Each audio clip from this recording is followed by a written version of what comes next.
নমস্কাৰ ষ্টাডি লেব চেনেললৈ আপোনালোক সকলোকে স্বাগতম জনাইছোঁ। প্ৰথমতে ষ্টাডি লেব টিমৰ তৰফৰ পৰা আপোনালোক সকলোকে ধন্যবাদ জ্ঞাপন কৰিছোঁ, কাৰণ আমাৰ চেনেলটোৱে 5K ছাবস্ক্ৰাইবাৰ কমপ্লিট কৰিলে এইদৰে মৰম আৰু ছাপোৰ্ট কৰি থাকিব বুলি আশা ৰাখিলোঁ। আহক আমি ভিডিঅ'টোলৈ আগবাঢ়োঁ। আজি আমি পলিটিৰ মোষ্ট ইম্পৰ্টেণ্ট আৰু ৰিপিটেড কুৱেশ্যনবোৰ সংগ্ৰহ কৰি লৈ আহিছোঁ। প্ৰতিটো গভৰ্ণমেণ্ট এক্সামতে এই টপিকৰ পৰা কুৱেশ্যন অহাটো নিশ্চিত। তেনেহ'লে আহক আমি ভিডিঅ'টোলৈ আগবাঢ়োঁ। আজিৰ প্ৰথম কুৱেশ্যনটো হৈছে the Indian constitution was adopted on. ভাৰতীয় সংবিধানক কেতিয়া গৃহীত কৰা হৈছিল? ভাৰতীয় সংবিধানক 26 নৱেম্বৰ 1949 চনত গৃহীত কৰা হৈছিল। 1949 চনৰ 26 নৱেম্বৰত ভাৰতীয় সংবিধান সভাই ইয়াক গৃহীত কৰি 1950 চনৰ 26 জানুৱাৰীৰ পৰা ভাৰতীয় সংবিধানখন কাৰ্যকৰী কৰা হয়, আৰু সেইবাবে 26 জানুৱাৰী তাৰিখে আমি গণতন্ত্ৰ দিৱস হিচাপে উদযাপন কৰোঁ। Next question, the words socialist, secular and integrity was added to Indian constitution through which amendment? কোনটো সংশোধনৰ জৰিয়তে ভাৰতীয় সংবিধানত সমাজবাদী, ধৰ্মনিৰপেক্ষ আৰু অখণ্ডতা আদি শব্দবোৰ সন্নিৱিষ্ট কৰা হৈছিল? ইয়াৰ উত্তৰটো হৈছে 42nd এমেণ্ডমেণ্ট। 42nd এমেণ্ডমেণ্টৰ জৰিয়তে ভাৰতীয় সংবিধানত সমাজবাদী, ধৰ্মনিৰপেক্ষ আৰু অখণ্ডতা আদি শব্দবোৰ সন্নিৱিষ্ট কৰা হৈছিল। Next question, the idea of the concurrent list has been taken from the constitution of. সমান্তৰাল তালিকাৰ ধাৰণাটো কোনটো সংবিধানৰ পৰা লোৱা হৈছে? ইয়াৰ শুদ্ধ উত্তৰ হৈছে অষ্ট্ৰেলিয়া। সমান্তৰাল তালিকাৰ ধাৰণাটো অষ্ট্ৰেলিয়াৰ সংবিধানৰ পৰা লোৱা হৈছে। সমান্তৰাল তালিকাৰ অৰ্থ হৈছে যিবোৰ টপিকৰ ওপৰত চেণ্ট্ৰেল গভৰ্ণমেণ্ট আৰু ষ্টেট গভৰ্ণমেণ্ট দুয়োজনে কোনো আইন বনাব পাৰে, সেইবোৰ টপিকক কনকাৰেণ্ট লিষ্ট অৰ্থাৎ সমান্তৰাল তালিকাত ৰখা হৈছে, আৰু সেইবোৰ হ'ল education, forest, trade, marriage, adoption আৰু ছাকচেছন। এইবোৰ টপিকৰ ওপৰত চেণ্ট্ৰেল বা ষ্টেট দুয়ো গভৰ্ণমেণ্টে কানুন বনাব পাৰে, আৰু চেণ্ট্ৰেল গভৰ্ণমেণ্টৰ আণ্ডাৰত থকা লিষ্টসমূহ হ'ল defence, banking, currency, foreign affairs আৰু কমিউনিকেশ্যন। এই টপিকৰ ওপৰত কেৱল চেণ্ট্ৰেল গভৰ্ণমেণ্ট অৰ্থাৎ কেন্দ্ৰীয় চৰকাৰেহে আইন বনাব পাৰে। আমাৰ next question, how many language recognized by the constitution? সংবিধানৰ স্বীকৃতিপ্ৰাপ্ত ভাষা কিমান? আমি জানো যে সংবিধানৰ স্বীকৃতিপ্ৰাপ্ত ভাষা সংখ্যা 22খন। 2004 চনৰ পৰা বলবৎ হোৱা 2003 চনৰ 92 সংখ্যক সংশোধনী আইনৰ দ্বাৰা অসমৰ পৰা বড়ো আৰু এইদৰে ডগৰী, মেথিলি আৰু খান্তলিক সংযোজন কৰা হয়, আৰু ৰিচেণ্ট অসমৰ পৰা ভাৰতীয় সংবিধানত এড হোৱা লেংগুৱেজটো হৈছে বড়ো ভাষা। Next question, which part of the Indian constitution deals with the directive principal of state policy? ভাৰতীয় সংবিধানৰ কোনটো অংশত ৰাজ্যৰ নিৰ্দেশনামূলক নীতিৰ বিষয়ে আলোচনা কৰা হৈছে? ইয়াৰ উত্তৰ হৈছে পাৰ্ট 4। পাৰ্ট 4ত DPSPৰ বিষয়ে আমাৰ ভাৰতীয় সংবিধানত উল্লেখ কৰা হৈছে। ভাৰতীয় সংবিধানৰ 4ৰ্থ খণ্ডৰ অধীনত আৰ্টিকল 36ৰ পৰা 51ৰ অধীনত ৰাজ্যিক নীতিৰ নিৰ্দেশনামূলক নীতিসমূহ অৰ্থাৎ DPSPৰ বিষয়ে আলোচনা কৰা হৈছে, আৰু এই DPSPৰ ধাৰণাটো আয়াৰলেণ্ডৰ কনষ্টিটিউশ্যনৰ পৰা লোৱা হৈছে। Next question, the uniform civil code is defined in wish article? UCC ভাৰতীয় সংবিধানৰ কোনটো অনুচ্ছেদত আছে বা উল্লেখ কৰা আছে? ইয়াৰ উত্তৰ হৈছে আৰ্টিকল 44।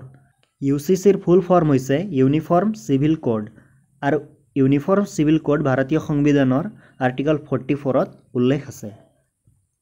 ইউনিফৰ্ম চিভিল কোডক লাগু কৰা ভাৰতৰ প্ৰথম ৰাজ্য হৈছে উত্তৰাখণ্ড। কুৱেশ্যনটো এইদৰে আহিব পাৰে যে UCCক লাগু কৰা ভাৰতৰ প্ৰথম ৰাজ্য কোনটো বুলি? ইয়াৰ উত্তৰ হ'ব Uttarakhand. Next question, in wish schedule of the constitution of India is the least of states and union territories given? ভাৰতীয় সংবিধানৰ কোনখন অনুসূচীত ৰাজ্য আৰু কেন্দ্ৰীয় শাসিত অঞ্চলৰ তালিকা দিয়া হৈছে? ইয়াৰ উত্তৰ হৈছে ফাৰ্ষ্ট শিডিউল। ভাৰতীয় সংবিধানৰ প্ৰথম শিডিউলত অনুসূচিত ৰাজ্য আৰু কেন্দ্ৰীয় শাসিত অঞ্চলৰ তালিকা দিয়া হৈছে। Next question, the idea of the fundamental duties has been taken from the constitution of. মৌলিক কৰ্তব্যৰ ধাৰণাটো কোনটো সংবিধানৰ পৰা বা কোনটো দেশৰ সংবিধানৰ পৰা লোৱা হৈছে?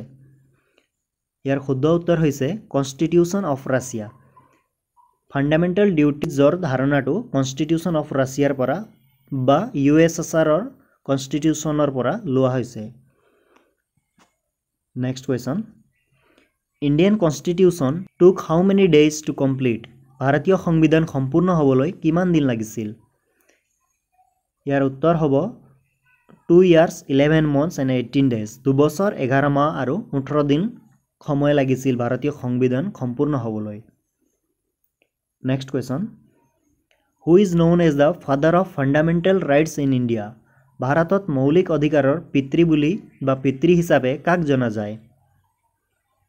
ইয়াৰ উত্তৰ হ'ব চৰ্দাৰ বল্লভভাই পেটেল। চৰ্দাৰ বল্লভভাই পেটেলক ভাৰতত মৌলিক অধিকাৰৰ পিতৃ হিচাপে জনা যায়। Next question, on which day the constitution day of India is celebrated? কোনদিনা ভাৰতৰ সংবিধান দিৱস হিচাপে পালন কৰা হয়? আমি জানো যে ভাৰতত সংবিধান দিৱস হিচাপে 26 নৱেম্বৰ তাৰিখে পালন কৰা হয়।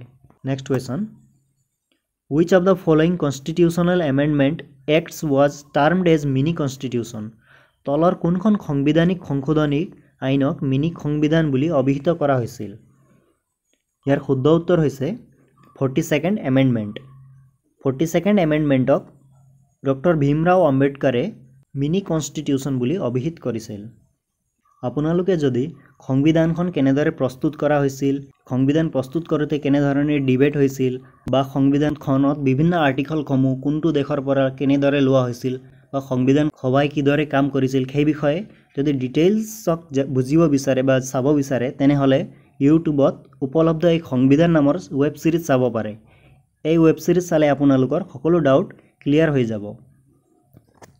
আহক আমি ভিডিঅ'টোলৈ আগবাঢ়োঁ। এতিয়া আমি ডিছকাছ কৰিম কিছুমান ভাৰতীয় সংবিধানৰ গুৰুত্বপূৰ্ণ অনুচ্ছেদসমূহ।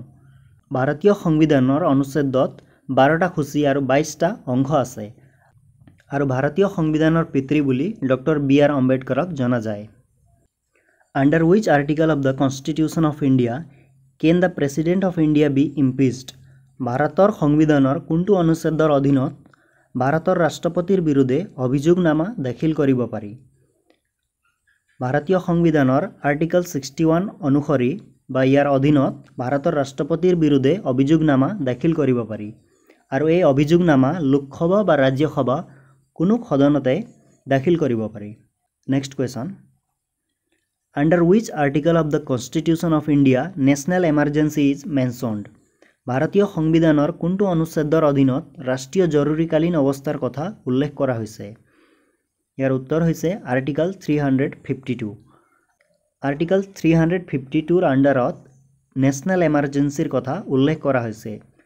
Emergency provision has been taken from German constitution, অৰ্থাৎ জাৰ্মান সংবিধানৰ পৰা জৰুৰীকালীন ব্যৱস্থাৰ কথা লোৱা হৈছে। আহক এমাৰ্জেঞ্চিৰ বিষয়ে কিছু কথা জানি লওঁ। ভাৰতত 3 টাইপছৰ এমাৰ্জেঞ্চি আছে: নেশ্যনেল এমাৰ্জেঞ্চি, ফাইনেন্সিয়েল এমাৰ্জেঞ্চি আৰু ষ্টেট এমাৰ্জেঞ্চি।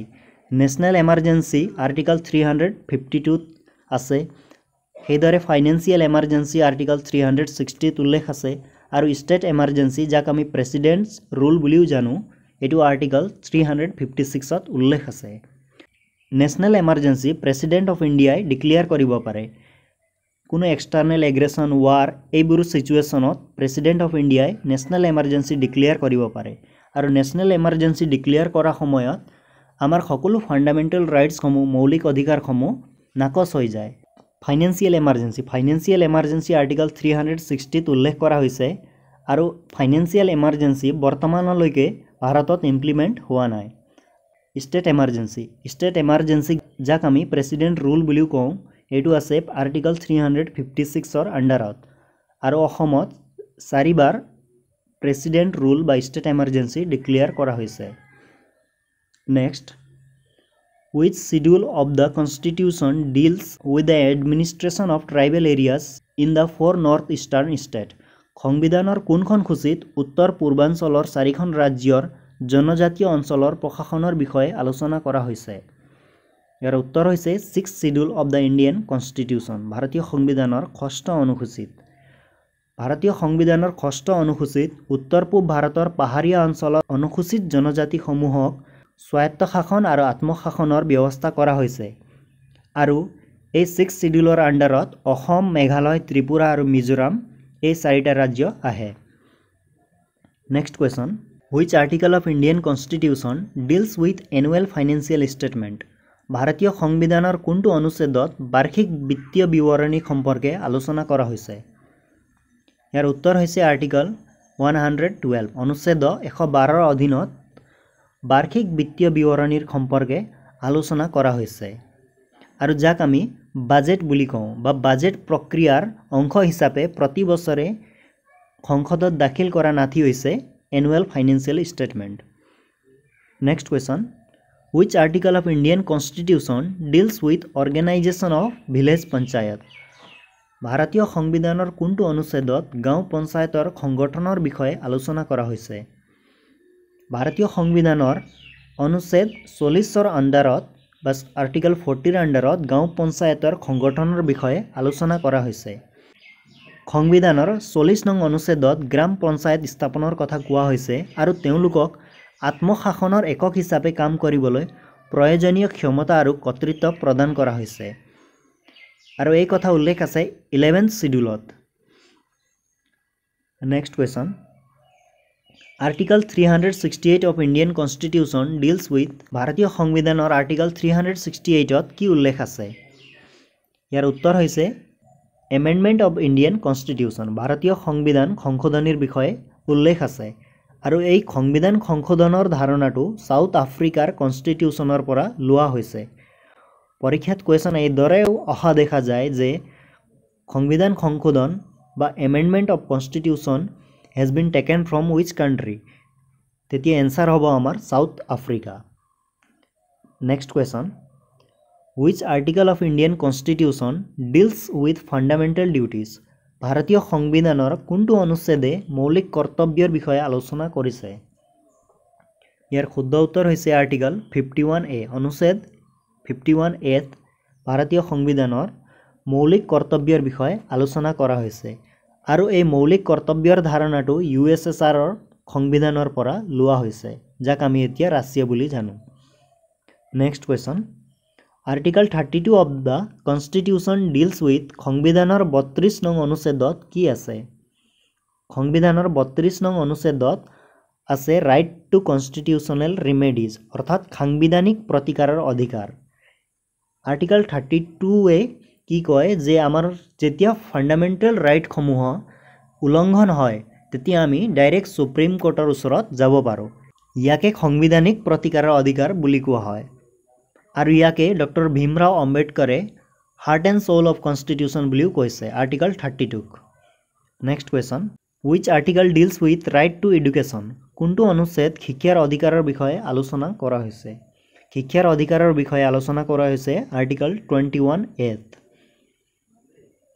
2002 চনৰ 46 সংখ্যক সাংবিধানিক সংশোধনী আইনৰ জৰিয়তে ভাৰতৰ সংবিধানত শিক্ষাৰ অধিকাৰ সংযোজন কৰা হয়।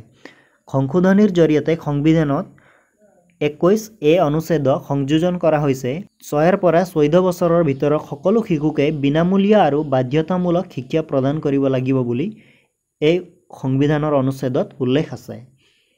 Next question, which article of Indian constitution tales about election of president? ভাৰতীয় সংবিধানৰ কোনটো অনুচ্ছেদত ৰাষ্ট্ৰপতিৰ নিৰ্বাচনৰ কথা কোৱা হৈছে? ইয়াৰ উত্তৰ হৈছে আৰ্টিকল 54। আৰ্টিকল 54ৰ আণ্ডাৰত ৰাষ্ট্ৰপতিৰ নিৰ্বাচনৰ কথা কোৱা হৈছে। Next question, which article deals with money bill? কোনটো অনুচ্ছেদত মানি বিলৰ কথা বা মানি বিলৰ বিষয়ে উল্লেখ কৰা হৈছে? মানি বিলৰ বিষয়ে উল্লেখ কৰা হৈছে আৰ্টিকল 110ত। অনুচ্ছেদ 110ত মানি বিলৰ বিষয়ে আলোচনা কৰা হৈছে আৰু মানি বিল কেৱল লোকসভাতেহে ইন্ট্ৰডিউচ কৰিব পাৰি। Next question, article 343 deals with, 343 নং অনুচ্ছেদক কি উল্লেখ কৰা আছে? ইয়াৰ উত্তৰ হৈছে 343 নং অনুচ্ছেদত সংঘ চৰকাৰী ভাষাৰ বিষয়ে আলোচনা কৰা হৈছে, অৰ্থাৎ নেশ্যনৰ এটা অফিচিয়েল লেংগুৱেজৰ বিষয়ে উল্লেখ কৰা হৈছে। Next question, which article of Indian constitution has special provision with respect to Assam? ভাৰতীয় সংবিধানৰ কোনটো অনুচ্ছেদত অসমৰ প্ৰতি বিশেষ ব্যৱস্থা আছে? ইয়াৰ উত্তৰ হৈছে অনুচ্ছেদ 371B, ভাৰতীয় সংবিধানৰ 371 বিত অসমৰ প্ৰতি বিশেষ ব্যৱস্থা উল্লেখ কৰা আছে। Next question, fundamental rights of defence forces R restricted under. প্ৰতিৰক্ষা বাহিনীৰ মৌলিক অধিকাৰ কোনটো অনুসূচীৰ অধীনত নিষিদ্ধ? প্ৰতিৰক্ষা বাহিনীৰ মৌলিক অধিকাৰ আৰ্টিকল 33ৰ অধীনত নিষিদ্ধ কৰা হৈছে। আমি সাধাৰণ নাগৰিকে যিদৰে ফাণ্ডামেণ্টেল ৰাইটসমূহ এনজয় কৰিব পাৰোঁ, suppose right to freedom of expression, এইবোৰ কিছুমান অধিকাৰ ডিফেন্স ফ'ৰ্চসমূহত নিষিদ্ধ কৰা হৈছে। Next question, right to education has been passed under wish amendment act? কোনখন সংশোধনী আইনৰ অধীনত শিক্ষাৰ অধিকাৰ গৃহীত হৈছে? শিক্ষাৰ অধিকাৰ গৃহীত হৈছে 86 কনষ্টিটিউশ্যনেল এমেণ্ডমেণ্ট 2002ৰ আণ্ডাৰত। Next question, which constitutional amendment act deals with the disqualification of MP and MLA? কোনখন সাংবিধানিক সংশোধনী আইনত সাংসদ আৰু বিধায়কক অযোগ্য ঘোষণা কৰা হৈছে? বা ইয়াক আমি শৰ্টকে এণ্টি ডিফেকশ্যন ল বুলিও জানো, যিটো 52nd এমেণ্ডমেণ্ট এক্ট 1985ৰ আণ্ডাৰত বা 1985 চনত ভাৰতীয় সংবিধানত এড কৰা হৈছিল। আহক আমি আৰ্টিকল 17ৰ বিষয়ে কিছু কথা জানি লওঁ। সংবিধানৰ 17 নং অনুচ্ছেদ অনুসৰি আনটাচেবিলিটি হৈছে এক আইনী অপৰাধ। দলিতসকলক পঢ়া শুনা, মন্দিৰলৈ যোৱা আৰু ৰাজহুৱা সা সুবিধা ব্যৱহাৰ কৰাত কোনেও বাধা দিব নোৱাৰে। এই কথা নিশ্চিত কৰে আৰ্টিকল 17এ। নেক্সট আৰ্টিকল 15 অনুচ্ছেদ 15 অনুসৰি ভাৰতত কোনো নাগৰিকক ধৰ্ম, জাতি, লিংগ বা জন্মস্থানৰ ভিত্তিত বৈষম্য কৰা নহ'ব বা ভেদভাৱ কৰা নহ'ব। নেক্সট আমি জানি লওঁ joint session of Lok Sabha and Rajya Sabha বা লোকসভা আৰু ৰাজ্যসভাৰ যুটীয়া অধিৱেশনৰ বিষয়ে। লোকসভা আৰু ৰাজ্যসভাৰ যুটীয়া অধিৱেশন কেৱল প্ৰেছিডেণ্টেহে কল কৰিব পাৰে আৰু এই কথা উল্লেখ আছে আৰ্টিকল 108ত। আৰু joint session of Lok Sabha and ৰাজ্যসভাটো প্ৰেচাইড কৰে লোকসভা স্পীকাৰে বা ইয়াৰ অধ্যক্ষতা কৰে লোকসভাৰ স্পীকাৰজনে। ভাৰতত বৰ্তমানলৈকে লোকসভা আৰু ৰাজ্যসভাৰ যুটীয় অধিৱেশন কেৱল 3বাৰহে কল কৰা হৈছে। প্ৰথম ডাউৰি প্ৰহিবিশ্যন বিল 1978 চনত, আকৌ ছেকেণ্ড বেংকিং ছাৰ্ভিচ কমিশ্যন বিল 1978 আৰু থাৰ্ড প্ৰিভেনশ্যন অফ টেৰৰিজম বিল 2002ত লোকসভা আৰু ৰাজ্যসভাৰ যুটীয় অধিৱেশন কল কৰা হৈছিল। এই ডাউৰি প্ৰহিবিশ্যন বিল 1978 নহয়, এই চনটো ভুল হৈ আছে, আপোনালোকে কমেণ্ট কৰি শুদ্ধ চনটো জনাই দিব। Wish amendment of the Indian constitution lowered the voting age from 21 to 18? মানে ভোটিং এজটো 21ৰ পৰা 18 লৈ কোনটো সংশোধনীৰ জৰিয়তে অনা হৈছিল? ইয়াৰ উত্তৰ হৈছে 61st amendment. Who appoints the chief justice of India? ভাৰতত চিফ জাষ্টিছ অফ ইণ্ডিয়াক কোনে এপইণ্ট কৰে? ইয়াৰ শুদ্ধ উত্তৰ হৈছে দ্য প্ৰেছিডেণ্ট। প্ৰেছিডেণ্টে চিফ জাষ্টিছ অফ ইণ্ডিয়াক এপইণ্ট কৰে। Next question, what is the term of office for the president of India? President of India কিমান বছৰৰ কাৰণে নিযুক্তি দিয়া হয়? ইয়াৰ শুদ্ধ উত্তৰ হৈছে 5 বছৰৰ কাৰণে প্ৰেছিডেণ্ট অফ ইণ্ডিয়াক নিযুক্তি দিয়া হয়। আকৌ 5 বছৰৰ মূৰে মূৰে ইলেকশ্যন পতা হয়। Next question, which of the following countries has an unwritten constitution? তলৰ উল্লেখিত কোনটো দেশসমূহৰ লিখিত সংবিধান নাই? আমি জানো যে ৰিটেন কনষ্টিটিউশ্যন ব্ৰিটেইনৰ নাই, বাকী সব কাণ্ট্ৰিৰ লিখিত সংবিধান আছে, কিন্তু ব্ৰিটেইনৰ লিখিত সংবিধান নাই। নেক্সট আমি দুটা কুৱেশ্যন হোমৱৰ্কৰ কাৰণে আপোনালোকৰ বাবে ৰাখি থৈছোঁ। এই কুৱেশ্যনত কৈছে according to B R Ambedkar which one of the following article is the heart and soul of the constitution of India? Heart and soul of constitution বুলি কোনটো আৰ্টিকলক জনা যায়? যদি আপোনালোকে ভালদৰে ভিডিঅ' চাইছে তেনেহ'লে আপুনি ইয়াৰ এনচাৰ কৰিব পাৰে। আৰু next question, which article of Indian constitution defines the money bill? ভাৰতীয় সংবিধানৰ কোনটো অনুচ্ছেদে মানি বিলৰ কথা উল্লেখ কৰিছে? এই দুটা কুৱেশ্যন আপোনালোকে কমেণ্ট কৰি জনাব। ধন্যবাদ, আজিৰ কাৰণে ইমানেই। আকৌ আমি লগ পাম নতুন ভিডিঅ'ত নতুন টপিকৰ সৈতে।